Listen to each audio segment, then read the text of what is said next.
ஜிம்கானா படம் பார்க்க வந்தேன். ஆனா வந்ததுக்கு அப்புறம் படம் நல்லா இருக்குன்னு வெளியில வந்து சொல்லலான்னு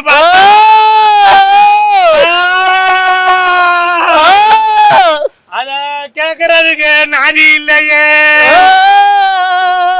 ஜாலியில ஜிம்கானான்னு பேரு வச்சுட்டு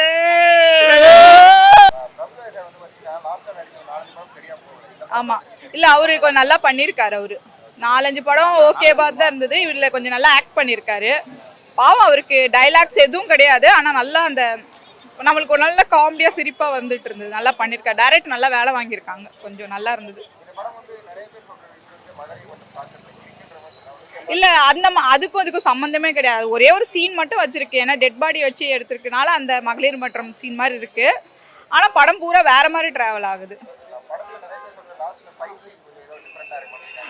ஆமா டிஃப்ரெண்டா இருந்தது. நல்லா இருந்தது. எனக்கு நான் நினைச்சேன் உயிரோடு வந்துட்டாரோ அப்படின்னு நினைச்சேன். ஆனா நம்மளுக்கு கரெக்டா அந்த லாஜிக் ஏத்த மாதிரி கரெக்டா பண்ணிருக்காங்க.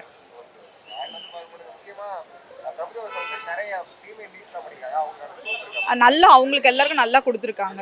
அதாவது பிரபுதேவா சார் பாராட்ட வேண்டிய விஷயம் தான். எல்லாருக்கும் கொடுத்து நல்லா பண்ணி நிறைய இடம் கொடுத்து நடிக்க வச்சிருக்காங்க. அவர் என்ன அவர் சொல்லவே வேணாம். ஒரு பாட்டு வந்தாலும் சூப்பரா இருக்கு. அவர் அதுல படத்துல அவ்வளவு டான்ஸ் ஆடல. அவங்க தான் நிறைய ஹீரோயின் தான் நல்லா பண்ணிருக்காங்க. அவங்க ரொம்ப நல்லா பண்ணிருக்காங்க.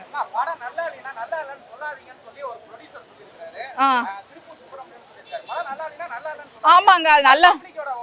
ஆமா கண்டிப்பா நல்லா இல்லைன்னா நல்லா இல்லைன்னு தான் சொல்லுவாங்க. நல்லா இருக்குன்னா நல்லா இருக்குன்னு சொல்லுவாங்க. போர் அடிச்சுன்னா தலை வலிக்குதுன்னு சொல்லுவாங்க.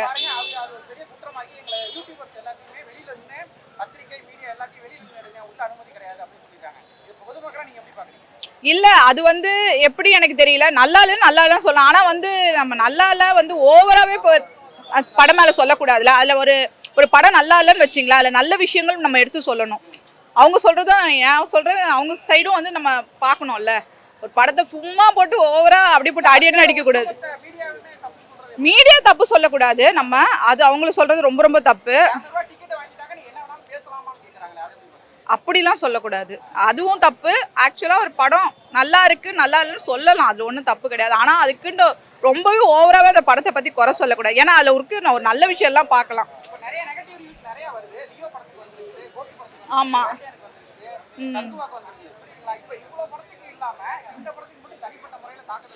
எந்த படத்துக்கு சொல்றீங்க இது?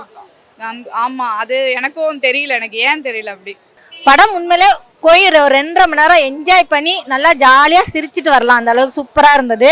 ஃபேமிலியோட இந்த வீக் எங்கேயாவது போகணும்னு நினச்சா படம் பார்த்துட்டு என்ஜாய் பண்ணிட்டு வரலாம்.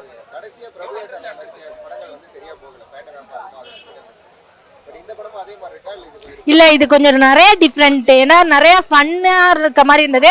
பிரபுதேவாவோட டைலாக் இருக்காது அதிகமாக. பிரபுதேவாவோட இது இருக்காது. எதுவுமே இருக்காதுங்க. ஆனால் அவரை ரசிக்கிற மாதிரி இருக்கும். அவரை பார்க்குறதே ரொம்ப டிஃப்ரெண்ட்டாக இருக்கிற மாதிரி இருக்கும்.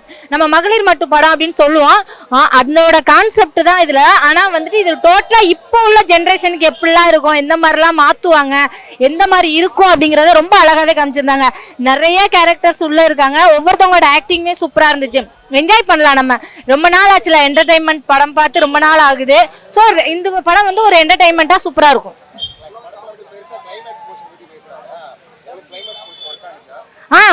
பிடிச்சதா இருந்துச்சு. ஆக்சுவலி என்னன்னா கடைசி வரைக்கும் என்ன அப்படிங்கிறத தாண்டி ஒரு சில விஷயங்கள் இருக்குல்ல. கிளைமேக்ஸ் இந்த படம் வந்து என்டர்டைன்மெண்ட்னா ஃபுல்லாக என்டர்டைன்மெண்ட்லேயே போகல. ஒரு கதை ஒன்று இருக்கணும்ல. அந்த ஒரு விஷயத்த கொண்டுட்டு வந்த விதம் நல்லா இருந்தது. 5க்கு 5 கொடுக்கலாங்க. ரொம்ப நாள் ஆச்சு சிரிச்சு சந்தோஷமா. ஸோ அந்த படம் பார்க்கும்போது ஒரு 2.5 மணி நேரம் ஃபுல்லாக என்ஜாய் பண்ணி சிரிக்கிற மாதிரி இருந்தது. ஃபர்ஸ்ட் ஹாஃபும் செகண்ட் ஹாஃபும் ரொம்ப நல்லா இருந்த மாதிரி இருந்தது. அதுக்காண்டி லேக் இல்லாமல் இருக்காது. ஏன்னா ஒரு சில எல்லா படத்துலையுமே கண்டிப்பாக ஒரு 5% லேக் இருக்கும். அங்கங்கே இருக்கும். ஆனால் அதை மறைக்கிற மாதிரி நிறைய காமெடிஸ் இருக்குது. நிறைய அரசியல் காமெடிஸ்லாம் பயங்கரமாக இருக்குது. ஜாதி ரீதியான காமெடிஸ்லாம் பயங்கரமாக இருக்குது. அந்த காமெடிலாம் ரசிக்கும் போது ஜாதி பார்க்கணும்னு நினைக்கிறவங்க கூட கட்சியே மாற்றிடுவாங்கன்னு நினைக்கிறேன். அந்த அளவுக்கு காமெடிஸ்லாம் சூப்பராக இருந்தது. தன்னுடைய ஆளுமையை ஒரு பொழுதுபோக்கு டைரக்டருங்கிறத அது நிரூபித்து காட்டியிருக்காரு சார். நல்ல பாட்டு. இந்த 2024 2 பாட்டு சூப்பர் பாட்டு. பிரபுதேவா மீண்டும் ஒரு முறை நல்ல டான்ஸ் ஆடி இருக்காரு சார். கதை 3 மணி நேரம் போகிறதே தெரியல சார். குடும்பத்தோடு வரலாம், ஜாலியாக போகலாம் சார். மனசில் இருக்கக்கூடிய கவலைகள் எல்லாமே மறந்து பார்க்கக்கூடிய ஒரே படம் ஜாலி ஜிம்கானா சார். நல்லா இருக்குது சார். ஒரு பாடி 4 லேடி, இதுதான் சார் ஒன்லைன். நல்லா இருக்கு சார். எவ்வளோத்துக்கு? 5க்கு 4. அந்த ஒரு மார்க்கு ஃபைட்டு கொஞ்சம் கம்மி, மற்றபடி சூப்பராக இருக்குது சார். ஒரு பாடி ஃபைட் பண்ணியிருக்குன்னா இந்த படத்தில் இது புது முயற்சி, நல்லா பண்ணியிருக்காங்க sir. Super sir, super sir. இருக்கு சார். படம் நல்லா இருக்கு. படம் எப்படி நல்லா இருக்குனாக்கி அந்த பிரபுதேவா அந்த கடை ஸ்டண்ட் ஸ்டின் பண்ணுறாரு, பாடி இறந்துட்டாரு. அவங்க பின்னால் இந்த பொம்மலாட்டம் இதெல்லாம் பண்ணுவாங்களா, பொம்மலாட்டம்னாக்கி இந்த பாக்குத்து நடத்துவாங்களா, அவங்க அதை பண்ணி இந்த ஸ்டண்ட்டை பண்ண வச்சுருக்காங்க. அது ரொம்ப சூப்பராக இருக்குது. எல்லா பாட்டும் நல்லா இருக்கு. அதாவது எல்லாரும் பார்க்கலாம், வயசானவங்க, பெரியாக்கள், சின்ன பிள்ளைகள் எல்லாரும் பார்க்கக்கூடிய ஒரு நல்ல ஃபேமிலி சிரிப்பு படம். நல்லா சிரிப்பாக இருக்கு, நல்லா இருக்கு. பிரபுதேவா தான். Prabhudeva super super. பாட்டு எல்லாமே நல்லா இருக்கு சார். காமெடி தான், காமெடி தான். அந்த 10 கோடி ரூபா அது ஒரு இதை வச்சு பண்ணிருக்காங்க. நல்லா அவர் நம்ம சிதம்பரம், சக்தி சிதம்பரம் அவரும் நடிச்சிருக்காரு. படம் சூப்பராக இருக்கு, நல்லா இருக்கு.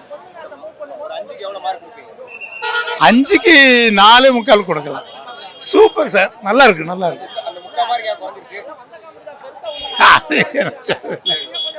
நல்லா இருக்கு, படம் நல்லா இருக்கு.